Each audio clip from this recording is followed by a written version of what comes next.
give you the inside on the outside, here's Captain Sam and C-Mac on Eagle 98.1. Hey, welcome back, folks. Chris Macaluso, Sam Barbarian. We're going to go back to the phones and talk to another guest. This one we're going to talk to about hunting. And it's our pleasure to have Jason Aycock, who was the, correct me if I'm wrong, Jason, but you were the producer, and you shot the camera. You handled the camera, and I guess you conducted most of the interviews, or all of the interviews, for a video that came out, was it last year, early last year, or the year before? That's correct. It was during the summer of last year, okay, 2008. So the summer of 2008, a video called Bayou Bucks, and you basically go from one end of the state to the other. You go from North Louisiana over towards Central Louisiana, Southwest Louisiana, the Atchafalaya Basin area, and you interview folks who really like to deer hunt. And, definitely. We tried to spread it out all across the state, Chris. Right. And so, number one, how did you pick the people who you wanted to interview?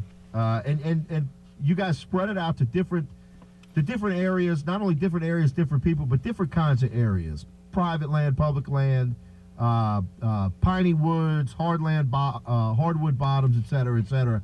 How did you come up with that concept? How did you pick the people you wanted to talk to?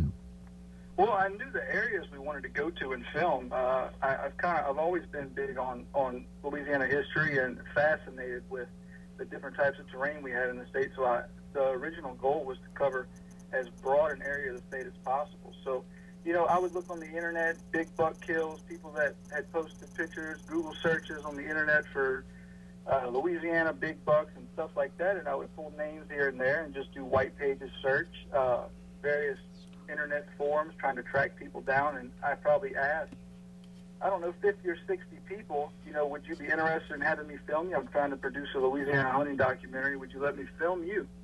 And I'd probably say that I probably got like 12 replies back that said they were interested. The rest either never responded or said that they didn't think that would work. Yeah. And the people you see in the Bayou Bucks DVD were most of the people that responded. And there were a few others that we couldn't get footage and it didn't make the DVD. You know what I found the most interesting about the video is, the different approaches that people took to hunting public land versus private land, but also the fact that some of the biggest bucks ever killed in the state came off of areas that are wildlife management areas or national forests. Definitely, Chris, and you and I talked about that earlier, the caliber of bucks that come off of some of the state's public lands, and a lot of them nobody ever hears about. They get tagged on the self-clearing card at these WMAs as a 12-point, but you don't know what kind of 12-point it is, and a lot of people don't like the publicity for these public lands. But some of the deer, and I've seen some pictures of deer that have been emailed to me, just incredible. From the sheds to the bucks killed, it's amazing the caliber of deer that some of these public lands have, and I think it's attributable to the amount of pressure that these public lands have and very short rifle seasons. Yeah. So if the deer can hide or just don't happen to be moving during that time, or you have inclement weather, they can survive into an older age class. And something else I've learned is that, and I'm in a lease in one of the hottest areas of the state, of Wolf Parish, these deer, these older bucks, they don't move until the rut, and a lot of these WMAs and public lands have their rifle seasons right before the rut goes into full swing. And if you're a bow hunter, you can really take advantage of those times. Yeah, that's a good point. I mean, and a lot of folks I know who hunt public land say that while there's pressure, there's also a lot of public land out there, and there's not as much pressure as you would think on the herd as a whole as you have sometimes on private leases. Like if your interest is, and something that you guys focused on in the DVD that I thought was another excellent point, is if you're a deer hunter and your interest is taking a deer so that you can have some meat, you can get some sausage made, you can feed the family, if that's your interest, public land is probably a pretty good option. Oh, definitely, and that's what we tried to do with the DVD, was kind of appeal to everybody, because a lot of these videos you see on TV, they're always after the trophy buck. Well, that's not a reality for the majority of Louisiana hunters. Right. They The go guy during the sitting week, next to they me want would the rather meat. kill a doe. Absolutely. Exactly. Yeah. Exactly. Well, you are in the Jason, process. how you doing? This is Sam. I'm sorry. I'm just sitting here listening. I'm writing down some notes. Good to talk to you. But I'm not a horn hunter either. I mean, I'm kind of a doe guy. Yeah. Yeah, and I mean, Right. I'm sorry, and like I said earlier, I have an amazing lease near Simsport, but I hunt Red River probably 20 days out of a season, and Red River, WMA, and Concordia Parish. But all Right. the wildlife management areas are good. That just happens to be the one that I prefer to go to, and I enjoy it more than any other time of the year to go up there with the camaraderie. Our family and friends come. We have a camp up there, and we just really enjoy it. right, and that's another thing you talked about is you featured that in the DVD is the folks who like the opportunity just to take the kids up, let them ride around the four-wheelers, see the way the land works, and talk to them about how to manage the deer herd and that sort of stuff. And the guys who really are up there working land to make sure that you have a healthy forest, healthy fields, healthy deer populations on the land. You get into all of that in this video. I got to tell you, I was very impressed. And that all adds into the big picture, Jason. What I'm thinking is, there are some people that love to go and track and actually quote unquote hunt big deer, big trophy deer, and that's fantastic.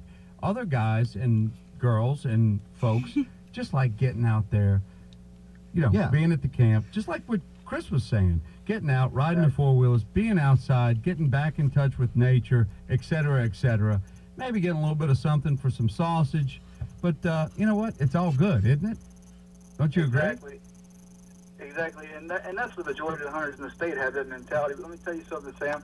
One of the most rewarding things for me about hunting public land is, and Dion Herpin mentioned it perfectly in the DVD, you have to go hunt these deer on their terms. You can't, you don't have the advantage of food plots. You can't rip your four-wheeler all through the road. Absolutely. You can't clear shooting lanes. You can't put out corn. So when you do have the opportunity to kill a deer like that, a nice buck on public land, or any deer period for the most part, it's so much more rewarding to kill it in its natural environment. That's like that. the challenge, Right. no doubt. You're Right. absolutely right about is that. actually getting out there and scouting out an area and having to come in on foot and really and hunt beating these somebody animals. else to wherever you're going to hunt. Right. I mean, Yeah, conceivably. and you hear a lot of guys talk about how hard it is. It may be hard, but for me, that's what's enjoyable about it. Is Sure. try to go out and pattern these deer.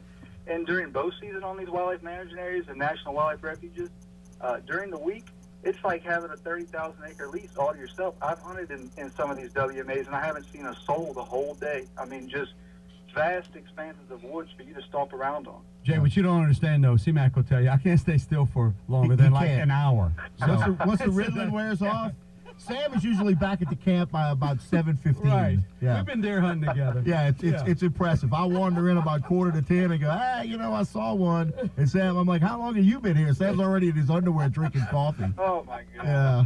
Jason, look, thanks for being with us tonight, buddy. We're going to continue this conversation in the next few weeks, and you've got another DVD coming out, and you've got a great website. What's the website? And if folks want to see the DVD, Bayou Bucks, how can they get a copy of it? The DVDs are available in most retail outdoor archery shops all across the state. In the Baton Rouge area, there's Bowie Outfitters. There's A1 Archery in Greenwell Springs. The folks across the river in Bruley, Spillway Sportsman. It's just a bridge. Correct. Get over it. Yeah. That's their motto. Sorry. Yeah, and they're also available on our website, BayouBucks.com. And we're working on the second DVD. We're actually spending 2 years. We filmed all last season. We're filming all this season for Bayou Bucks 2. It's going to awesome. be incredible. It's going to be awesome. I Great. can't wait to see it. Jason Aycock, thanks for being with us tonight, buddy. We're going to talk to you again real soon. All right, good deal. Thank you. All right, Thanks, take man. care. All right. Jason Aycock, Bayou Bucks. Guys, buy the DVD. A couple months ago, I wanted to go fishing. The weather was terrible. I woke up early on a Sunday morning, scoped out the weather. It was raining. The wind was blowing. I was like, I've had this DVD for a couple of months now. I'm gonna sit down and watch it. And I couldn't blink, man. I was fascinated. Really? It's the best, one of the best hunting videos I've ever seen. Ever. Oh. Can I borrow it? You can. All right. Absolutely. Guys, don't go anywhere. All We're going right. to take a break real quick. We're going to come back. We're going to wrap up the show. We're going to tell you where to go fishing, where to go hunting, all that stuff, and then we're going to get out of here. I'm Chris Macaluso, sitting I'm next to me, Sam Barbera. and across the glass, Scotty Drake. Thanks for being here tonight. We'll be back Right. for more Eagle Outside right after this time out. Don't go anywhere.